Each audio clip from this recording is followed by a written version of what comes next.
Hello and welcome to Rauta's Black Metal Reviews. This time we have a cult band from Sweden, which is now actually disbanded one. Blodulv, if you will, is a Swedish black metal band that existed only for a few years.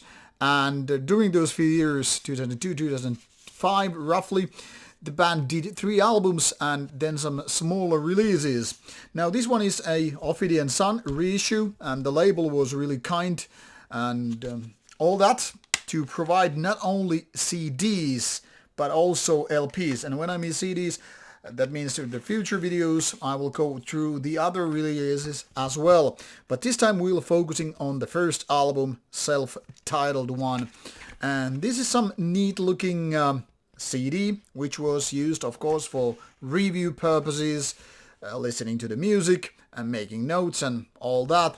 And LP is still in wraps, but I will of course unbox it for you so you know what's going on. You will see what's inside and beyond.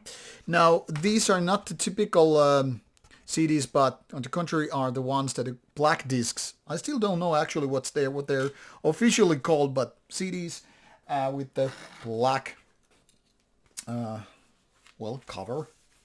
color. And curious thing is, some CD players are still not too happy to play them. That is, some older ones might be a little bit more picky.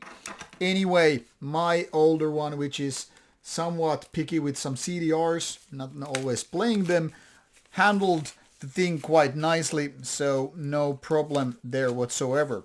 And here we are unwrapping this baby. So let's go. Let's see what we have here inside. So as you can see, the cover is of course the same. There are no different kind of artwork, and same goes for the backside of LP. And as you can see, this is nice looking gatefold. I'm gonna backtrack a little bit so you get to see what this is all about. So here you have lyrics on one side and the band photos on the other side. So a closer look might be in question. Rather shady, taken against the light, which is very artistic take, of course. Now inside you will find booklet, or well, no, that's gotta be a poster actually. Guessing. Like I said, I haven't unboxed these previously, unwrapped, and this is how it looks. The LP with the covers. This is a little bit tight, and as you can see, this is a black LP side 1 and side 2. Now the reason why I'm not taking this fully out of the sleeve here is that, as you can see, it's pretty tight. I don't want to ruin the copy, and there are no surprises at this point anymore, of course, now that you know what to expect. And now people are, you're putting it wrong, you're destroying it. Yes, I want to destroy music very much, so thank you for asking. And this, what I was aiming, assuming to be a booklet, seems to be Blodulv poster, for those who favor that. So we have this iron cross design, which is pretty neat, pretty basic. So logo and iron cross versions, whatever you like. Or maybe you're the kind of a collector who just puts it nicely back to sleeve, and there you go. Now you know what to expect in case you're going for this Ophidian Sun version of Blodulv. Worth noticing might be that this is not maybe that much available in many parts of the world, because obviously when we're talking about such underground marginal releases, it means small print runs and quickly out of print, out of sale and all that stuff. Now assuming Metal Archives has it all nice and correct, we can go with this information, and if there are mistakes we can correct it later on. Just provide me evidence and I will fix it. But assuming this is true, the band existed only from 2002-2005 and was located in Uddevalla, Västra Götaland, well, Sweden. That's all you have to know at this point. And when you take a look at the members list, this is pretty mystical, pretty vague, just saying Grendel and Orkus as the members, and then there are some past members. And mind you, there are quite a few people using the word name Nidhogg Even in Norway alone, there are a couple of Nidhoggs which probably are the same person, so same people. Anyway, here you see it. 3 different albums, 2003, 4 and 5. You have these albums and all will be done in separate reviews. And then there are these split reviews, split releases and EPs. So quite an active band given that it only existed for a few years. One could say it's some kind of a hyperactive thing, or maybe it's one of those bedroom black metal ones, but I don't know. There's something that really rubs that notion the wrong way, and something kind of says, yeah, it's actually like that. So Blodulv debut album. Some will say it's kind of a crappy. I mean, I had a short talk about it with a colleague of mine writing for a different media. And he was like, if this is the same band, it's kind of a crappy baby or C-level band from Sweden. And I was like, yeah, this is kind of a crappy. I mean, if you really think about it, all these raw black metal riffs are very simple. They're very bare-boned, you know, the kind of a caveman stuff. And then you have this drum machine, which is there to kind of prove you to the point, yeah, this really reeks like your typical bedroom black metal band. That is something that you would do just alone at home with your computer or laptop or whatever, or 4-tracker, and you would record it and not give a damn about how it sounds, what's the production value like, etc. You get the idea.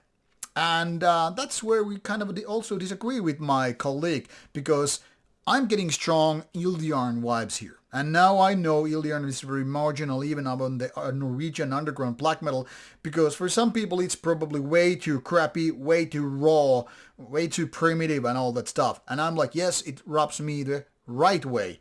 That is, I don't even care if it's done with drum machine because it kind of fits it. Whereas there are lots of bands that just try too much with drum machine and try to pretend it's not that. That's where a lot of bands, in my opinion, lots of people also fail.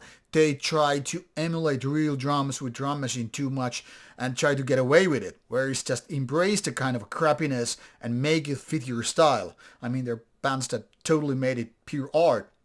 We can talk about Mysticum and Limbo Guard, even though they're very different style of black metal, but let's say it out loud. Some bands just make it work with drum machine, and then it kind of fits the sound, makes the sound, rather than it's just a poor man's version of real drums. That's exactly what's happening with Blodulv, in my opinion. Sure, real drums could be better, but then again, these are really kind of recreating the Ildjarn magic, even if this is not as good as Ildjarn overall. But really kind of fits the whole thing here. Now, a lot of these riffs, a lot of these songs actually remind me of Ildjarn, but they are maybe not as bold in terms of being primitive black metal as with Ildjarn is. But this is still kind of close to the whole feeling. I mean, it's like the contrary, the opposite of things where you just want to go nice melodies or symphonic levels of orchestrations and you're trying to create something majestic, maybe even go avant-garde. I mean, whether we're talking about symphonic black metal, say Emperor, Limbo Guard or whatever, or bands like Deathspell Omega and followers who went, you know, avant-garde, dissonant black metal and whatever, or bands that are overly melodic or super atmospheric, we can go to a lot of different directions in terms of black metal alone, and they will be anti-Blodulv or Ildjarn for that matter. Actually, Ildjarn is not the only band that is, you know, reminded me by this album. It's also like if Arcanum from Sweden and Ildjarn were having a baby, having sex, making a baby, all that stuff. And then you would have Blodulv. It's not as good as the best of Arcanum, obviously, or the best of Ildjarn for that matter. But I would say this kind of is comparable to some of the less good material by Arcanum and Ildjarn. Saying that out loud means this could actually be better than some of the material by Arcanum and Ildjarn, even if somewhat different. But there are parts where this totally reminds the stuff. Anyway, this album starts, in my opinion, stronger than where it ends, and that's one of the downsides of the whole thing here. But throughout these 42 minutes and all, I would say if you embrace raw end of black metal, there is no reason why not to check it out. This actually has some really cool stuff going on, and even though it's not everybody's cup of tea, I mean, even in black metal context. I would say if you are one of those who likes raw end of black metal, who likes primitive stuff, who don't give a damn if there's a drum machine or some raw end of riffs and production, whatever, this is something that you should totally pay attention to. In my opinion, it's a interesting cult release, and I'm happy that this is now reissued because, for example, for me, 20 years ago when this was released for the first time, it totally went under my radar, and now I'm happy to have it heard because this is actually a good release. Not for everybody, that's kind of a given, but those who like raw end of black metal, primitive riffs and all, check this one out. Like said, this is out to Ophidian Sun. Might not be listed here as it isn't at the moment, but I guess this will be updated later on. But those who know, click and check out Ophidian Sun's mail order or distro, whatever, and get your copy if I got you interested.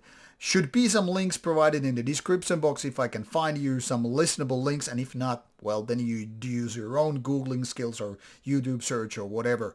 And now off you go.